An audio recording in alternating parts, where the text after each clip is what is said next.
say most of the idea of this talk are due to the drawing. So what I'm talking about is singular limits of Hamiltonian PDEs, and I'm considering the limits where the equation becomes either elliptic or hyperbolic. And I'm interested in describing the behavior of the solution of the Hamiltonian PDE before the limit at the singular point, at the critical points where the singularity is formed. And the description of the solution does not depend on the initial data, but only on the singularity, on the type of the singularity, and is described by a particular solution of Paine-Levé equation.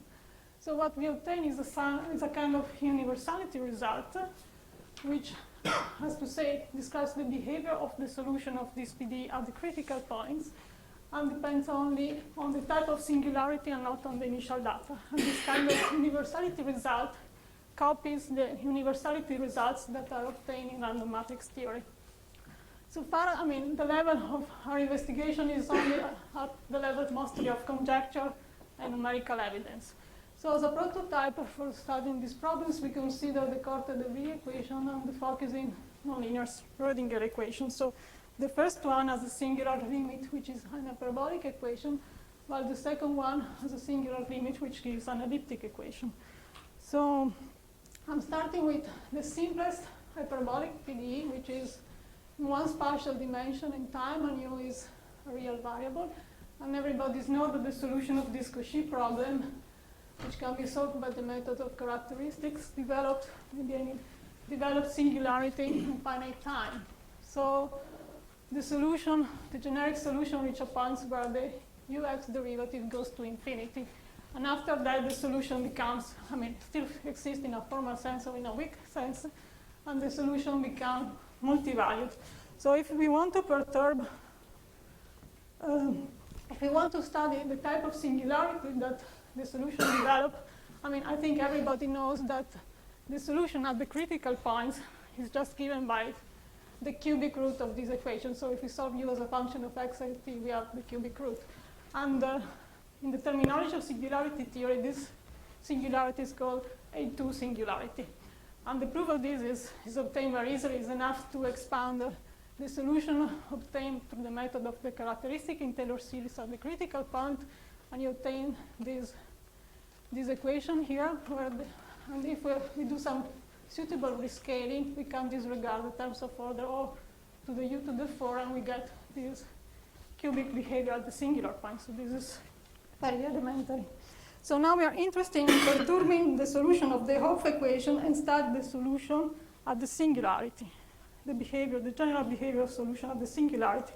And when we perturb, we have two completely different scenarios. If we had dissipative perturbation, and when dissipation goes to 0, we have shock wave.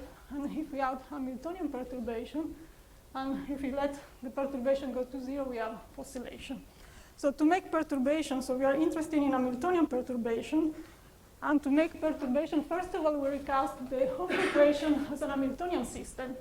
So we introduce a Poisson bracket, which is the standard Gardner-Faddeev-Zakharov Poisson bracket, and Hamiltonian operator, which is u cubed divided by 6. And we introduce low variables, so we send x to epsilon x and t to epsilon t. And under this scaling, of course, the Hopf equation doesn't change, but if we think of adding terms of higher order derivative, then we have a series in epsilon. And we are interested in perturbation classified up to this Murat-type transformation. Namely, when we change the dependent variables, we send u to u plus a polynomial in u and its higher derivative, where u is a graded homogeneous polynomial of degree k in u and its higher derivative. Then, I mean, we are interested in perturbing up to this kind of transformation. Namely, two perturbations are equivalent if we can send one to the other by this transformation. And of course, a perturbation will be trivial if it can be eliminated by a Murat-type transformation. Okay, so this is the setting. So when we perturb, now we have two possibilities, and we have to exploit both of them. We have to perturb the Hamiltonian bracket, the Hamiltonian and the Poisson bracket, when you do Hamiltonian perturbation. And so regarding the perturbation of the Poisson bracket, there is little to do. because there is a theorem which is the infinite dimensional version of the Darboux theorem in finite dimension, which says that every non-degenerate Poisson bracket are all the same locally, and the same is all true in infinite dimension, and which says that basically all Poisson bracket looks the same. There is a system of coordinates where all Poisson brackets look the same, and this is due to Gesell, Markley, De Giovanni, and Sciacca. In infinite dimension, however, this theory is not trivial, because the Poisson bracket is degenerate, while in finite dimension, the Poisson bracket is non-degenerate. And the second, so what we need to perturb now is only to classify Hamiltonians. And of course, we want to classify Hamiltonians up to canonical transformation. And so at this point, we have the theorem, which is due to Dubrovin, published in Communication Mathematical Physics, which says that any Hamiltonian perturbation of the Hopf equation up to order epsilon to the fourth, so we have here epsilon to the fourth, is given by this expression and is parameterized by two arbitrary functions of one variable, C and P. The terms of order epsilon square contain C, and the terms of order epsilon 4 contain P, and this is the Hamiltonian. And furthermore, these Hamiltonian perturbations are integrable, so they possess an infinite number of commuting flow up to epsilon order epsilon to the fourth. And now I'm interested to study the behavior, the generic behavior of the solution of this equation at the point of gradient catastrophe at the A2 singularity, and to describe how it behaves. So as an example for these, so let's going back. As an example, so if we take these various parameters of these of this C and P, we end up with known equation. And of course, the trivial choice for C is to take C a constant P equals 0, and once recover KdV. And if we take C equal AQ, for example, and P equal U divided by 3, this corresponds to the Kamasa-Holm-Fokker-Steiner equation in this variable V, where the U is the U of the previous equation. So the behavior of this of the solution of this equation, I'm just showing the behavior. So this is the Kamasa-Holm-Fokker-Steiner equation for values of epsilon of 10 to the minus 1, and this is KdV for values of epsilon 10 to the minus 2. So what I'm interested in is in describing the behavior of the solution just when the oscillation starts to form. And for this we have the conjecture, which is still due to Dubrovin in this paper, which says the following, that the solution of the Cauchy problem of any Hamiltonian perturbation, I put any Hamiltonian perturbation of the Hopf equation at the critical point, so near this A2 singularity, does not depend on the initial data, and is described locally by this formula. So U is equal to U critical, the value at the critical point, times epsilon to the 2 over 7, so a correction of epsilon to the 2 over 7, times all this function with two arguments, depends on x and t, and the capital U is the unique solution of a Pain-Levé equation. And the error term is for the epsilon to the 4th over 7. In Dubrovin's paper, there was not only the conjecture about this behavior, but also the conjecture about the behavior of the solution of this Pain-Levé equation. And the conjecture was that there exists a unique real solution of this equation which has this asymptotic behavior. And in 2006, Clay and Van Leysen proved the conjecture. And so far, the conjecture is still open as regarding the behavior of the solution at the critical points, but we have some just numerical evidence, let's say. So as a first example, I'm doing KdV, and before doing that, I just want to make a comment about KdV. So the limit for epsilon equal to 0 of this equation has been extensively studied by Laxlev, Morvenakidis, and many other people. And one may ask if there is still something to say about it. Of course, there is a huge literature of the problem. But the problem of describing the solution at the critical point has never been addressed, actually. And indeed, here in this plot, with the blue line, I'm showing the solution of KdV at the critical point. So the critical time is this time here when we have a vertical derivative, and the purple line here is the solution, asymptotic solution given in the works of Lux, Levermore, and Benakides. So as you can see at the critical point, the asymptotic description is not very good, and this is said in their theory actually, that the asymptotic description is good after few oscillation has formed in the problem. And in the next slide, I'm showing is the solution of KdV and the solution given by the pi-level equation, P12. So as you see the two match very well. Actually, I mean, there is a proof of the theorem. This is joint work of myself and Tom Klein regarding this problem. And the next slide shows comparison of Kamasov-Hockensteiner equation and P12 still at the critical point. As you can see, I mean, the agreement is still good, but not as good as KdV. So this is all as regarding hyperbolic system. And the next equation, next problem I want to address is regarding the nonlinear Schrödinger equation. So we are addressing the same problem for the nonlinear Schrödinger equation. So this equation, I mean, is again well studied, so we want to consider the semiclassical limit of this equation, and we have two cases, the focusing case and the defocusing case.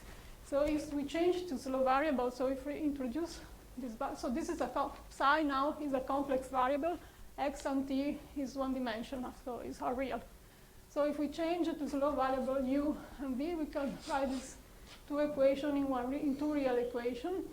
And here we have one equation which is a conservation law that does not depend on epsilon, while the epsilon dependence has been put all here.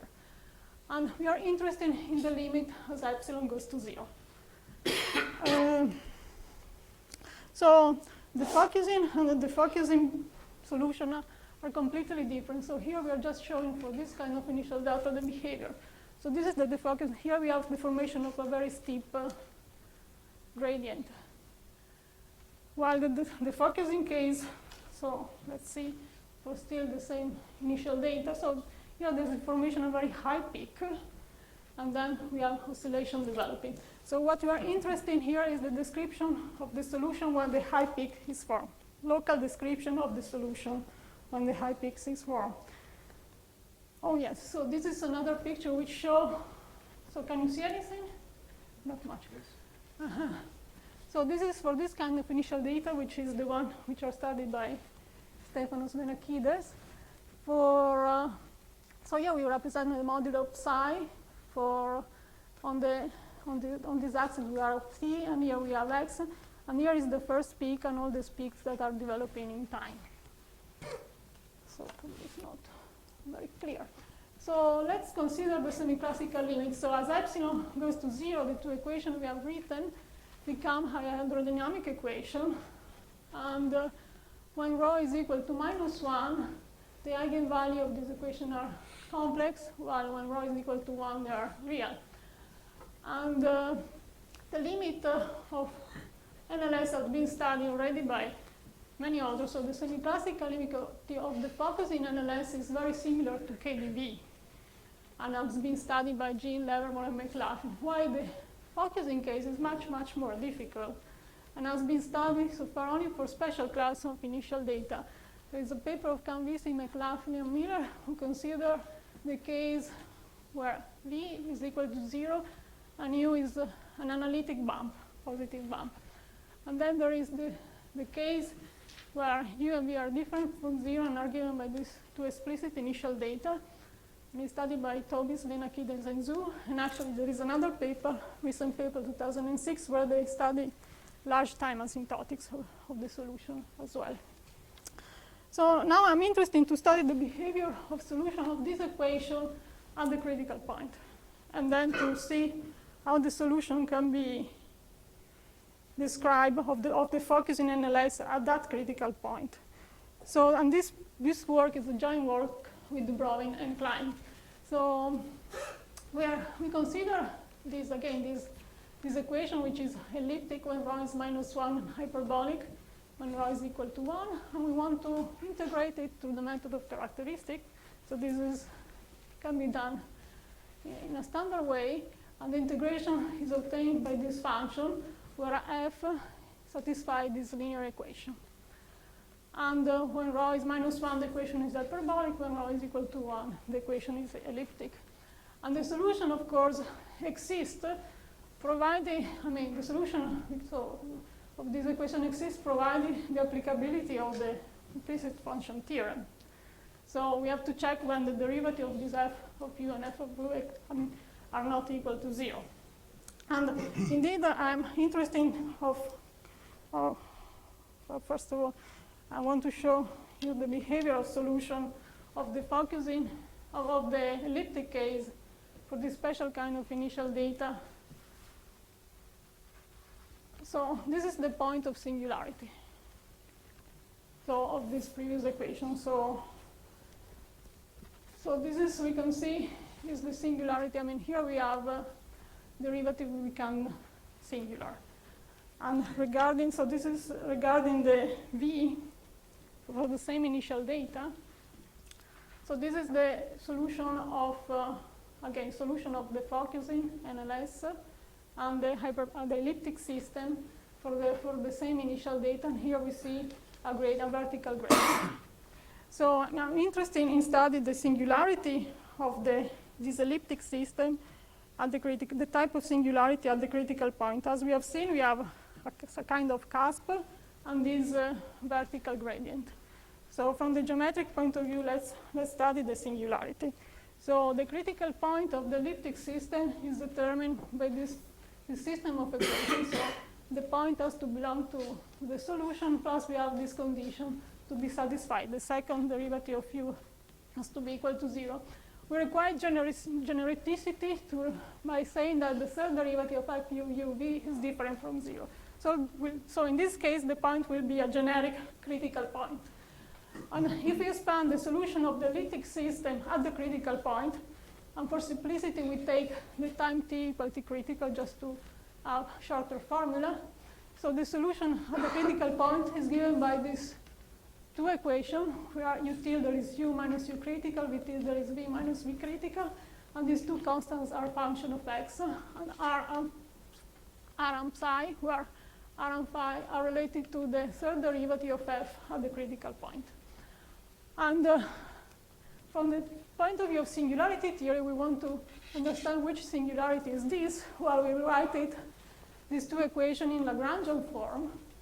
And the Lagrangian is given by 1/6 u2 minus 3u v squared, and plus this extra piece here. So this Lagrangian at u tilde and v tilde equals 0 has a singularity of type D4, which is called also elliptic umbilic singularity. And this constant here gives a deformation of the singularity, unfolded of the singularity, which is not generic in this case, but if we add the time, so which I skip, will become the generic unfolded of this D4 singularity. And regarding the focusing case, instead, I will be very briefly the same situation. We look for singularity of the elliptic system, and what we will have is Whitney singularity.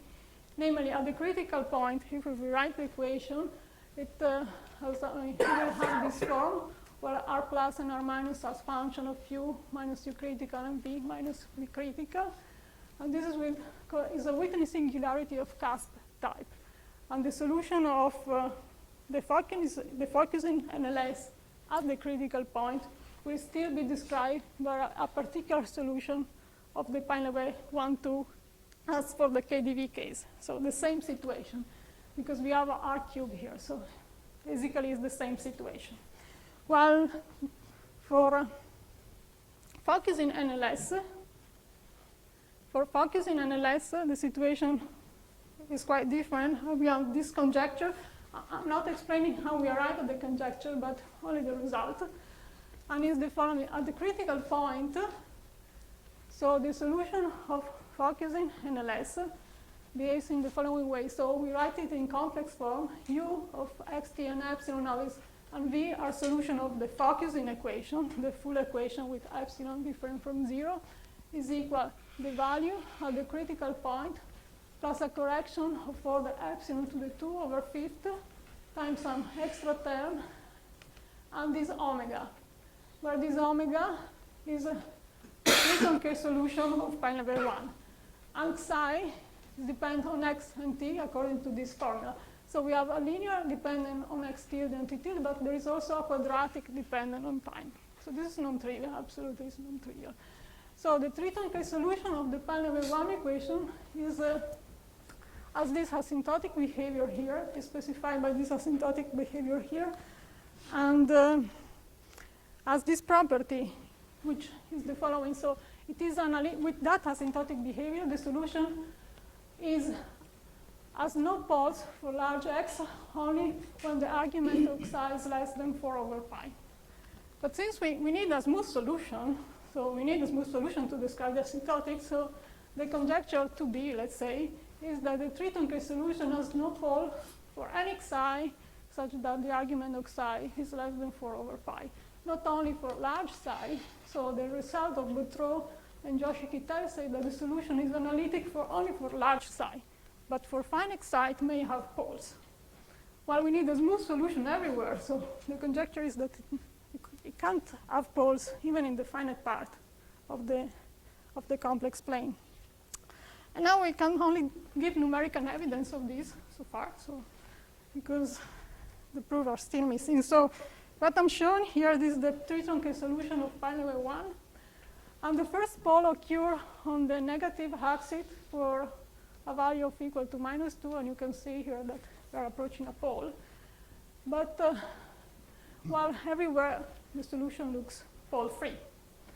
But there is a problem, of course, we are not able to prolong the solution as we approach this sector of 4/pi. So we are not able to prolong. So we are missing some part of the complex plane, because when we arrive to this sector of 4/pi, it looks like some poles are happening and the code is not converging anymore. So this is the first part of the conjecture. Regarding the description of, so this is the Triton-K solution on the imaginary axis. This is the one I'm using for describing now focusing NLS in a particular example. So as an example, I'm considering, again, a very simple initial data. So U is the set hyperbolic and V is equal to 0. And now I'm plotting, so with the red line, we have the solution of the elliptic system. The blue line is the solution of focusing NLS, and the green line is the solution of the Triton-K equation, of the pi level 1 Triton-K equation. So as you can see, the elliptic system is describing very well the solution of NLS, except at the point where we have breakup. At breakup, the Triton-K solution enters the game and fits the equation much better. And we do an estimate of the error. So here, again, the blue line is focusing NLS, and the green line is the Triton-K. And we plot it for various values of epsilon. And we did get an error for the epsilon to the 4/5. So far, the conjecture looks quite feasible. But there are still many open problems. And the most relevant one, going back to the conjecture, is to get, so far we have proved the conjecture only for value of this 5 equal to 0. So it's to prove the conjecture for value of this 5 different from 0. So to work out initial data in such a way that we can cover all the spectrum of the complex plane up to this boundary of 4/5. So that's it.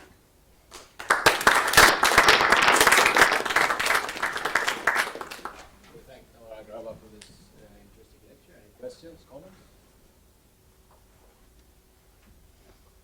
Have you considered the Hilbert problem approach near the singular point? Now, of course, before doing that, we need first to fix all the hypothesis in the conjecture, yes. Yeah, well, just a remark maybe, but it is the well-known metaphysical story that the singular limits of PDs are described by ODs. So in that sense, what you have done is very natural a posteriori. A posteriori, everything is very natural. The big surprise is why it was not. The big surprise was why it was not done before. I mean, this is a very, very beautiful description of a very, very difficult problem. So this is. Well, because you have to arrive, I mean, it's not trivial to arrive at the conjecture. Absolutely, no. You need to use a lot of symmetry, What scale one should symmetry. have done is one should have tried certainly to characterize, to find the ODE characterizing the critical behavior, because it should have been ODE, and of course the system is integrable, so it should have been one of the Perlevet equations. Yeah, why has not done before so far? I don't know. A posteriori, everything is nice and beautiful, but this is amazing that this was missed. This is very rich structure that you have discovered. It's very nice. And then we thank Tamara. We'll break for coffee and we'll be back here at 11:30.